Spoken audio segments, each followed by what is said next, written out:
చంద్రబాబు నాయుడు గారికి ఒకటే చెప్తున్నాం, నీ ఇష్టం రాష్ట్రంలో ఉన్నటువంటి 175 నియోజకవర్గాల్లో ఉన్నటువంటి వైఎస్ఆర్ పార్టీకి సంబంధించినటువంటి అందరినీ కూడా లోపలేసుకో, నీ మీద పోరాటం చేసేది ఖాయం.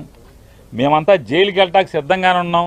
నీ తప్పుడు కేసుల్లో అక్రమ అరెస్టులో ప్రతి ఒక్కళ్ళం కూడా వైఎస్ఆర్ కాంగ్రెస్ పార్టీ జెండా మోసే ప్రతి చిన్న కార్యకర్త దగ్గర నుంచి కూడా జగన్మోహన్ రెడ్డి గారి దాకా అంతా సిద్ధంగా ఉన్నాం. నీ చేతనైంది నువ్వు చేసుకో.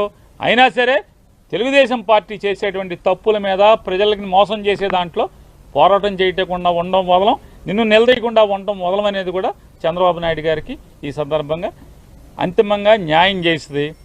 జగన్మోహన్ రెడ్డి గారిని దగ్గర నుంచి వాళ్ళ జోగి రమేష్ గారి కుటుంబాన్ని నువ్వు ఎవరిని వేధించదలుచుకున్నా మేము న్యాయ పోరాటం చేస్తాం, ధర్మ పోరాటం చేస్తాం.